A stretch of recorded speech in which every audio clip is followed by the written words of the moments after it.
So your boy Draymond Green, Boy, that ain't my boy. That ain't my boy. Your boy Draymond Green, just suffered an indefinite suspension for striking Phoenix center Nurk in the face as well too. Crazy, Yusuf. Obviously, Draymond Green put Rudy Gobert in a chokehold a little bit earlier. Got 5 games as well too, and I was busy. I don't remember what I was doing, but I wasn't able to catch the game.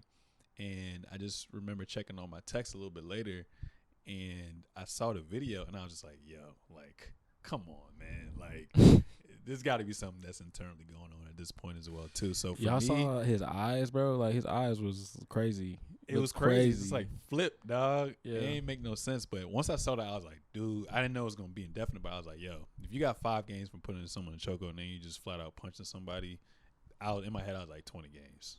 Like 20 games. But what were your thoughts on Draymond Green doing Draymond Green stuff? Because he has a track record, man. Whether it's LeBron in the finals, whether it's kicking or kicking Steven Adams. What he did to Domantas Sabonis, that was crazy. I thought that they was going for sure give him more games than that. It's a lot. But what are your thoughts on it? And also his comments, after the interview, kind of seemed unapologetic and seemed like it is what it is. Yeah, that's Draymond. I mean, ultimately, like.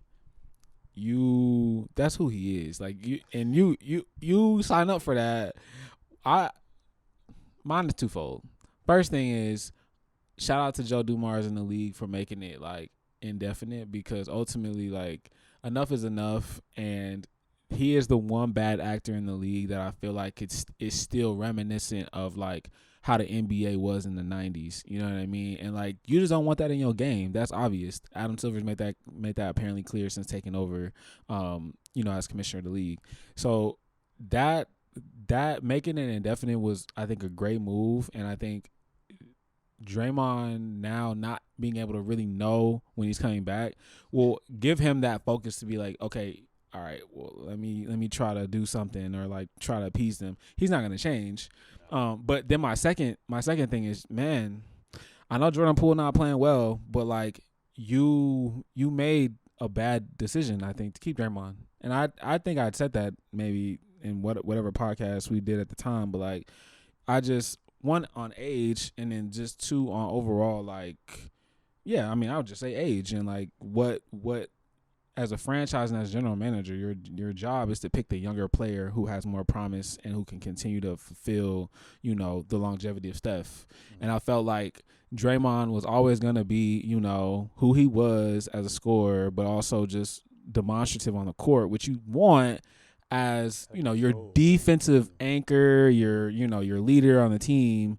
But for how much longer, and is it worth it from what you're getting in return? For the antics. Yeah, with it being indefinite, because it's kind of like Kyrie's Irving situation. Obviously, different circumstances. Reasons. Yeah. But as far as like, they had a whole guideline of what he had to do to get reinstated back into the NBA. You think with this indefinite suspension, the league and also the organizations are going to have like bullet points of, you gotta do this, you gotta do that, you gotta do this to get back in. It was like the counselor, right? That's the only thing I've seen so far. He had a counselor. They're making him go to counseling, I guess, is what it is. But I'm like, that's just gonna be anger management courses that he just gonna go in there and be like, like he is not about to change. That's just who he is. He's from like Flint, Michigan, I think, or something like that. Like, and he is hard. He is from a hard-nosed, like, blue-collar town. Like, he not the type of person to be sharing his feelings with a random stranger and then gonna come back and change. So, and the thing is like, it's 2023, so like, you can't be messing up. Obviously, he's probably not gonna get paid the whole time through that. And then also, like, we forget that he has his podcast that's going on, and he also is, I think, a part of the TNT crew as well. Mm-hmm. So like, what does that mean for you? If you're your personal branding, what does it mean? Yeah, what does it mean for your personal bag and just like your future outside of basketball? Yeah, I mean, hey, there's been some crazier things. Like, I think he'll be fine as far as his contract with TNT, because I mean there's been some dirty Charles laundry Barkley out there. was wild back in the day too. Not only Charles Barkley, but Greg Anthony. Yeah.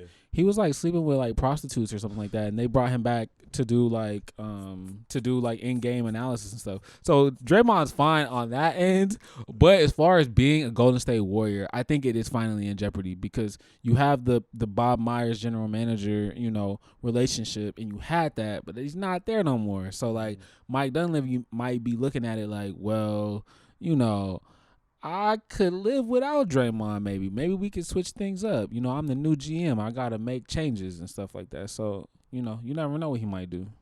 Yeah, I mean, and then just going beyond the surface level and still sticking on the Warriors, including Draymond, obviously.